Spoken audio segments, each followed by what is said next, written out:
I've got 4 fully waterproof bone conduction headphones and I brought them all with me on a trip to Lanzarote to find out how they compare when it comes to performing across multiple sports such as running, cycling or swimming.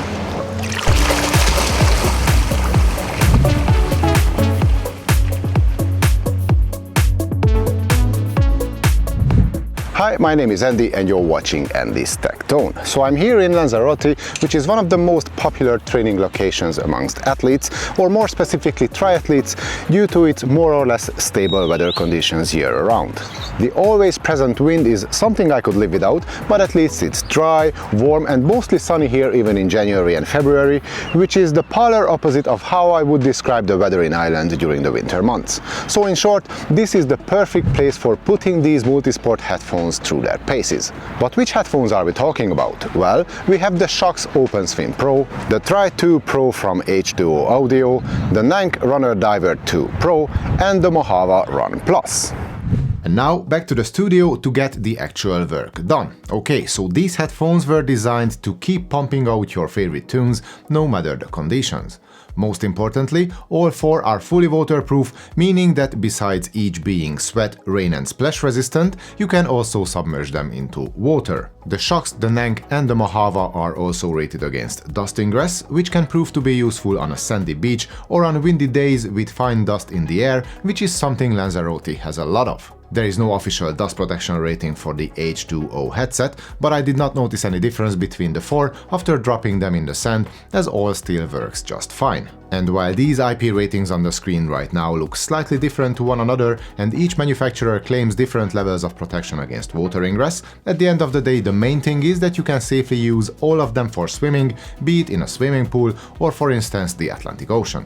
One thing to keep in mind is that regardless of how watertight these headphones are, salt in the sea or chemicals used in the pool can cause damage in the long run, so it's important to rinse your headphones under clean fresh water after each use. And as for their overall design, all 4 come with a typical bone conduction form factor, which means that we have a flexible neckband connecting the 2 ear hooks, while the actual speakers sit on the cheekbones right in front of our ears. The ear canals are left open, which in comparison to in-ear or over-ear headphones retains our situational awareness, and the actual sound is created by sending vibrations through the bones themselves, bypassing the eardrums. And that's bone conduction for you in a nutshell. In terms of their fit on my larger than average head, I find the Mojawa to be the tightest, with the H2O Audio being a bit on the loose side of things. However, in the case of the Tri 2 Pro, we get a rubber band which can be used to tighten up the neckband if you need that extra grip on your head.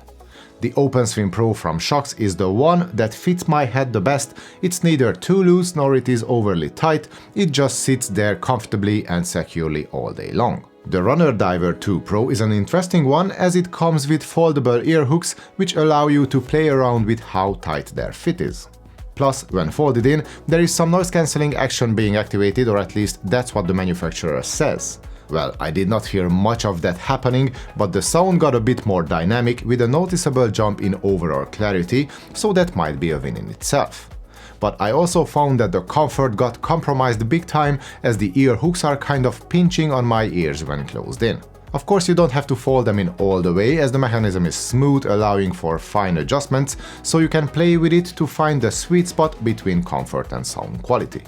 All headphones can be easily used with sunglasses, and I found them to be more or less compatible with the retention system of my bike helmet, as long as I was wearing the headphones over the straps, but that again can vary from helmet to helmet.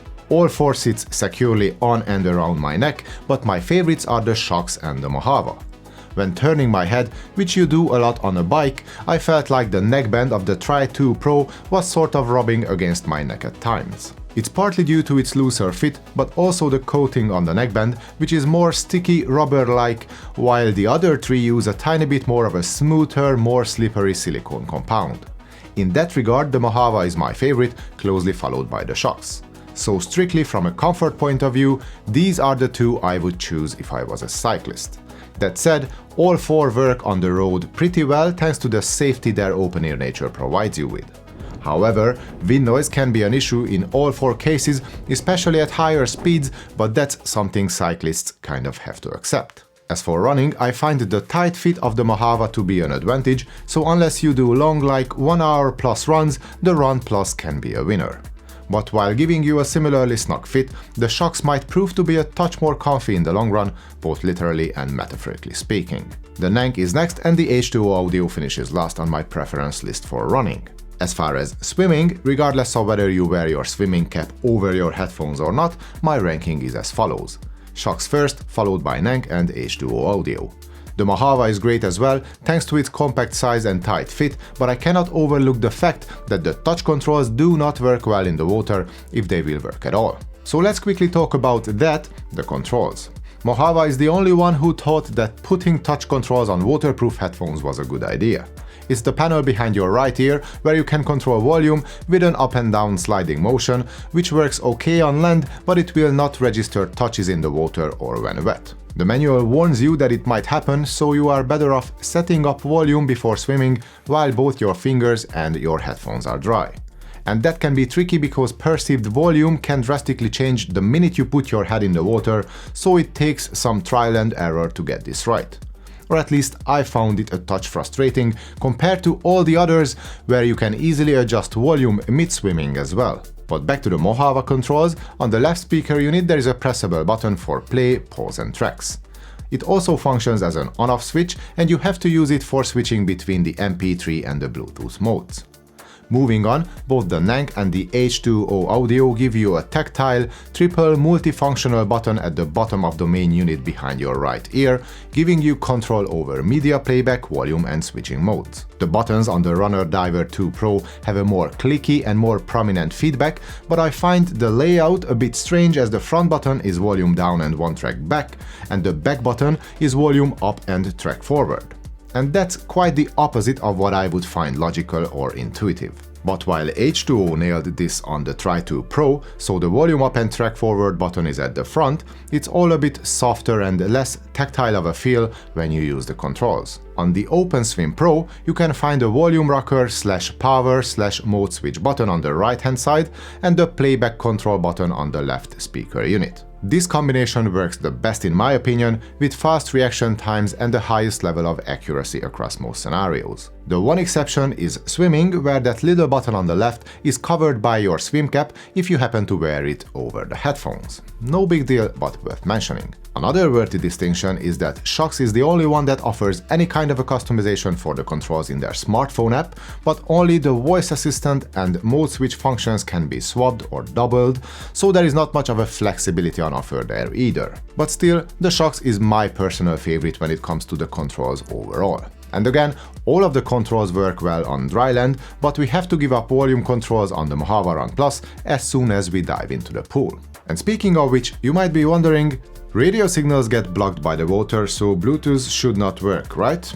Right. So how can I listen to music while swimming?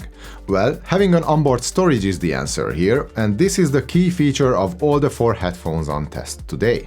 And you can simply switch between the Bluetooth mode and this so-called MP3 mode using one of the buttons on each. As for storage size, 3 of them offer 32GB, with the Tri 2 Pro having 8GB only, which is still plenty for what it is.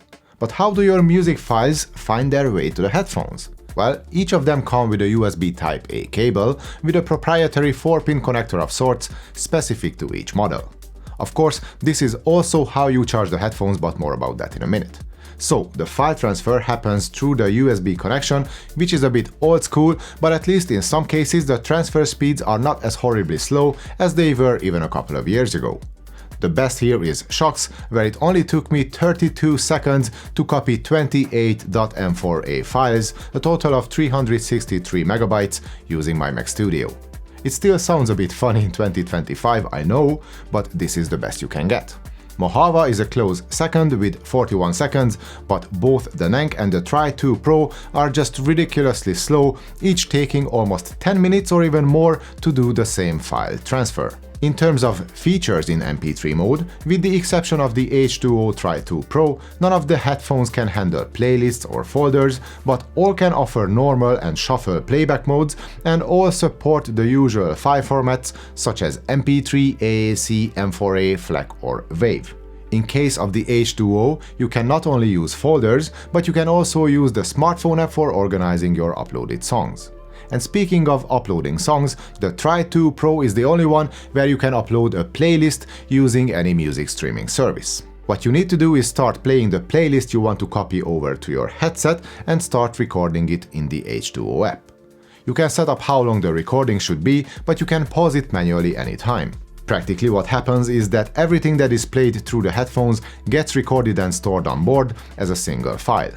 So if you skip a song, pause playback, or even if you change volume during the transfer, it will be reflected in the recording as well. And of course it will take just as much time as playing the playlist itself as the recording happens in real time. But even though it's a bit of a hassle making all this work, most people will still find it easier than dealing with their own MP3 files, simply because most of us do not have audio files stored on our computers anymore. And with the Tri2 Pro, all you need is a Spotify or an Apple Music subscription, which most of us do have. So if your only concern is how to get music onto your swimming headphones, then H2O Audio is the way to go. But make sure you get the Pro version of the Tri2, which supports the Playlist Plus feature, as it's missing from the cheaper model, the basic Tri2. But what about dryland use where Bluetooth works just fine? The thing is that all headphones come with a wireless chip on board, of course, supporting both the SBC and the AAC audio codecs and dual device connection, aka multipoint. Now, the only exception again is the H2O Tri2 Pro, which only supports the SBC codec, and it cannot be connected to two devices at the same time either. On the Nank and on the Mojawa, the audio takeover is automatic in multipoint mode, but on the Shokz, you will have to pause playback on the first device before the audio would switch over to the second device. But using the Shokz app, you can manually switch between all your previously connected sources, which is something none of the others can do. Latency is fine across the board for watching videos without noticeable lip sync issues, but there is no game mode to be found anywhere on these four. And now let me give you a few microphone samples, starting with the H2O Audio Tri Pro. So this is the audio quality you can expect from these headphones outside, with some traffic noise and a slight breeze flowing into the mix. Next up is the Mojawa Run Plus. So this is the audio quality you can expect from the built-in microphones on these headphones when you happen to make a phone call while you are out and about.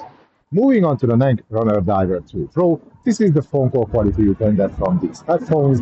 The conditions are the same as before. I'm outside on a sunny but slightly breezy day with some traffic noise in the background. And last but most definitely not the least, here is yet another audio sample. So this is the phone call quality you can expect from the built-in mics on the Shokz OpenSwim Pro. Onto the smartphone apps, only 3 out of the 4 come with an app, as Nank has yet to deliver on that front. But other than a few sound profile presets in the Mojawa app or the library and playlist loading features in the H2O Audio app, there is not much to talk about anyway. All apps can give you firmware updates, but that's pretty much all they share in common. The one standout app comes from Shokz, which offers you different audio presets for the Bluetooth and the MP3 mode.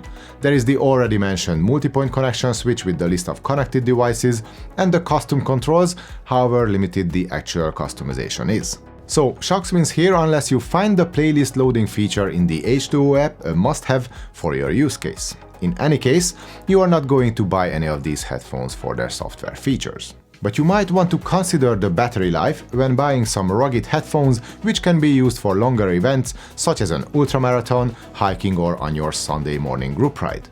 So on the screen there is all the data I could gather, and these are all official specs coming from the manufacturers. The only data I did not find was playtime in MP3 mode from Nank, but based on everything else, the Shokz and the H2O seem to be pretty similar to one another, with 9 hours of playtime in Bluetooth mode and 6 hours in MP3 mode. Mojawa can deliver 8 hours wirelessly, but only 2 hours in MP3 mode, so that might be something to keep in mind. The Nank can last up to 10 hours in Bluetooth mode, but again, I found no battery life data for MP3 mode. With the exception of the Tri2 Pro, all headphones offer a quick charge feature where Shokz delivers the best results. And while the Shokz and the H2O are the most consistent across the board as far as battery life, the Tri2 Pro does not have quick charging, so the OpenSwim Pro is the winner of the category. As for the charging cables themselves, each of them uses a proprietary magnetic connector, which means that you will still have to bring that one extra cable with you on your holiday or to a training camp. The Nank and the H2O use practically the same 4-pin connector with the same weak magnets built in, which means that neither of these two connectors have a solid grip when charging or copying files. And considering the ridiculously slow transfer speeds, disconnecting the cable by accident, which can happen easily, is a possible source of frustration. Both the Shokz and the Mojawa use stronger magnets to keep their own 4-pin connectors securely in place, so these two are much easier to work with on the daily. But other than these cables, we also get a few other accessories with each of the headphones. The Nank, for example, comes with earplugs to be used underwater, a silicone strap to tighten up the neckband if needed, and also 3 sets of these sound quality enhancers, which do not make much sense in my opinion, as they go into your ears, defeating the purpose of having open-ear headphones, and I'm not sure if they enhance the sound quality that much at all. At least the normal earplugs work well when swimming, but these things will not seal your ears completely, and their fit is not quite as snug either. You get 3 different sizes, so it's all there for you to try, and please let me know if you found a good use case for them in the comments down below. What I would like to see bundled with the Runner Diver 2 Pro instead is a carry case, but there is no such thing in the box. You can buy one separately from their webshop for about 15 or 20 bucks, but that just adds to the price, which is about 155 euros or $160 as of making this video, which is practically the same as the original price of the Mojawa Run Plus, but since these headphones have been out for a while now, at this point the price just dropped under the €100 or dollar mark. And that's a great deal if you ask me. For the money, you get the headphones, a nice soft carry pouch, the charging cable and a set of earplugs for swimming. The Tri 2 Pro comes with a hard case with a little pocket inside for the charging cable, the earplugs and the silicone strap, which can tighten the fit of the neckband. And while adding that hard case is nice, and it comes especially handy when traveling or commuting a lot with your headphones, the price of €200 or dollars sounds a bit steep to me. Now, that's the Pro version with the Playlist Plus feature. The basic Tri 2 comes in at $150. As for the Shokz OpenSwim Pro, it costs about $180 or €200. And that's again not cheap, but at least you get a nice protective silicone bag for your money, which is not a hard case, nor it is a soft pouch, but it's somewhere in between the two. It's thick enough to protect the headphones from getting damaged in the chaos of a gym bag, and it has a smaller footprint than a hard case, which is an advantage when you have a limited room in your carry-on bag, for example. And that makes it my personal favorite. You also get a pair of earplugs and of course the charging cable for your money. That's all good, but what about sound quality? Now let's talk about that.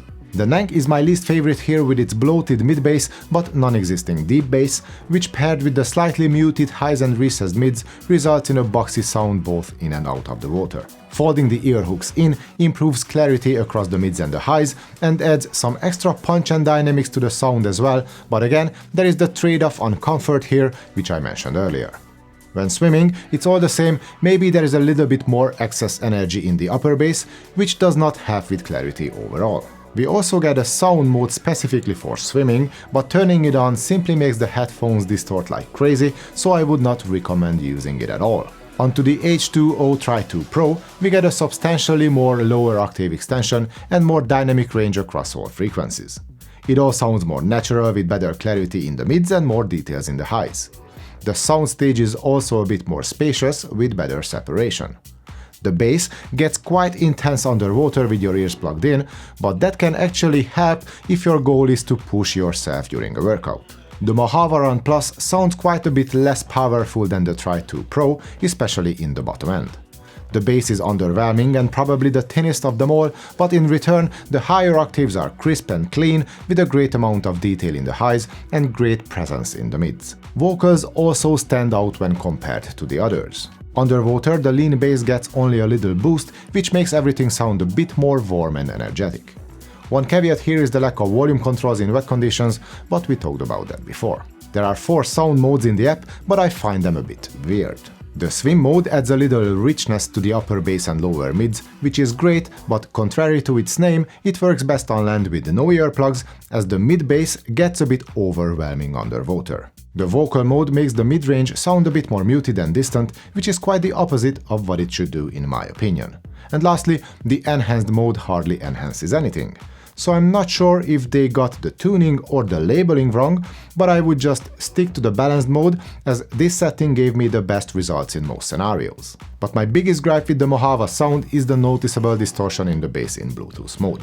It disappears immediately when switching to MP3 mode, which is kind of hard to explain. I tested it on 2 different units. As you can see, I got both a black and a white one.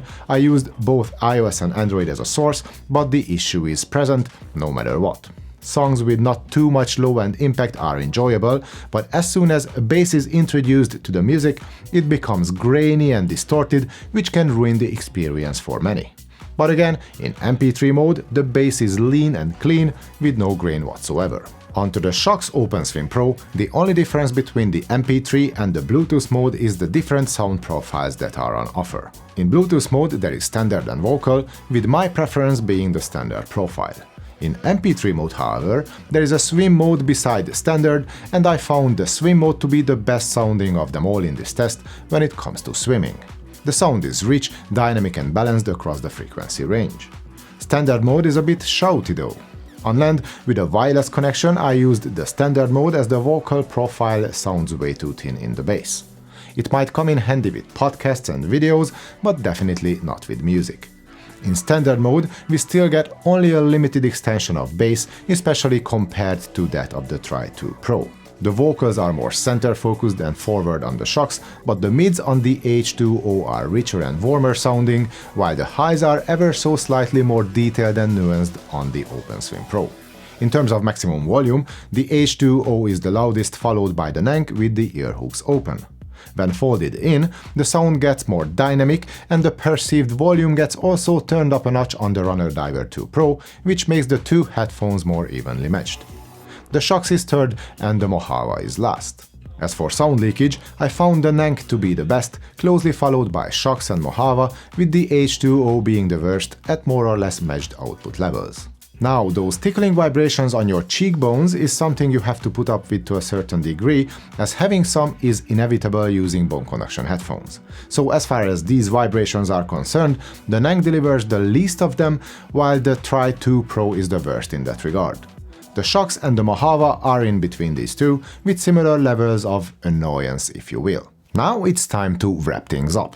Each of these Multisport headphones were designed to give us a one-for-all solution when it comes to different kinds of physical activities, and while they can all deliver on almost all fronts, each have their pros and cons depending on your primary use case. For example, swimmers who would use the MP3 mode a lot should choose either the H2O or the Shokz, as the former offers that unique playlist uploading feature, while the latter gives you the best sound and the fastest transfer speeds. The Mojawa is comfy, but having touch controls in the water is not ideal, and the Nank sounds a bit inferior to all the other 3 in the swimming pool. Cyclists could go with the Mojawa thanks to its sleek, low profile and comfy design, but the maximum volume and the lack of dynamics in its sound might be an issue with all those noises on the road. H2O have you covered on that front with the most intense output, but the comfort and fit is not the best on a bike. Or at least it's not in my case. That leaves me with either the Shokz or the Nank, and between these two I would choose the OpenSwim Pro due to its better long-term comfort and better sound quality overall. The volume and battery life differences are negligible here. As for running, the Shokz and the Mojawa are my favorites, but again, the Shokz comes out on top here thanks to its better sound, especially in Bluetooth mode where the Run Plus distorts a lot. And as you can see, the only one that gets a recommendation from me for each sport is the Shokz, so it has to be the OpenSwim Pro that wins this test overall, as I consider it to be the most well-rounded option for triathletes and other multisports athletes. Next could be either the Nank or the H2O, mostly depending on your preference between a tighter or a looser fit and whether you have your own audio files to work with or you must have that playlist uploader. And the Mojawa Run Plus, which actually kind of won my best swimming headphones comparison 2 years ago, can only finish last today. This just shows how much the competitors have evolved, and the Run Plus can now only compete with its price, which is the lowest of them all. So as a best value offering, especially if you use it in MP3 mode more often than not, it can still get a thumbs up from me. And if you liked the video, you can give it a thumbs up too. And just in case you are not subscribed to the channel yet, please do it now, as more content like this is coming in the future. And before I sign out, Let me say a huge thank you to my better half at this point, because neither the trip to Lanzarote nor this video would have ever happened if it wasn't for her help and patience. Now I'm out, thanks for watching everyone, hope to see you all in the next one.